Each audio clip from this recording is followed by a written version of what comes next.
ولید بن مغیرہ کا اقدام۔ اس کے باوجود وہ خوف کی وجہ سے کعبہ کو گرانے پر پوری طرح آمادہ نہ ہوئے۔ یہ صورتحال دیکھ کر ولید بن مغیرہ کہنے لگا میں اسے ڈھانے کی ابتدا کرتا ہوں۔ اس نے کدال پکڑی، کعبہ کی دیوار پر چڑھ گیا اور کہنے لگا اے اللہ، کعبہ کی مسماری سے لوگوں میں دہشت پھیلانا ہمارا مقصد نہیں، بلکہ اللہ ہم اسے نئے سرے سے بنا کر بھلائی کا ارادہ رکھتے ہیں۔ پھر اس نے حجر اسود اور رکن یمانی کی طرف سے کعبہ کی دیوار ڈھانی شروع کی۔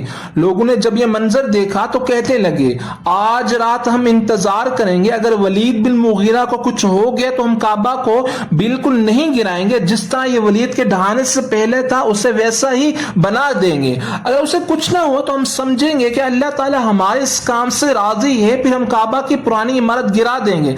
رات خیر و عافیت سے گزر گئی، اسے کچھ نہ ہوا۔ ولید نے صبح ہوتے ہی دوبارہ کعبہ کی خستہ عمارت گرانی شروع کر دی۔ یہ دیکھ کر دوسرے لوگ بھی اس کے ساتھ شامل ہو گئے۔ دیوار ڈھاتے ڈھاتے وہ سیدنا ابراہیم علیہ السلام کی رکھی ہوئی بنیاد کی سبز پتھروں تک پہنچ گئے۔ وہ پتھر ایک دوسرے سے جڑے ہوئے تھے۔ ایک قریشی نے ان میں سے دو پتھروں کے درمیان کدال ڈال کر انہیں اکھاڑنا چاہا تو سارا مکہ لرز اٹھا۔ یہ منظر دیکھ کر وہ لوگ خوف زدہ ہو گئے۔ انہوں نے فوراً کھدائی روک دی اور بنیاد کے پتھروں کو چھیڑنے کی بجائے اس کے اوپر نئی تعمیر کا فیصلہ کیا۔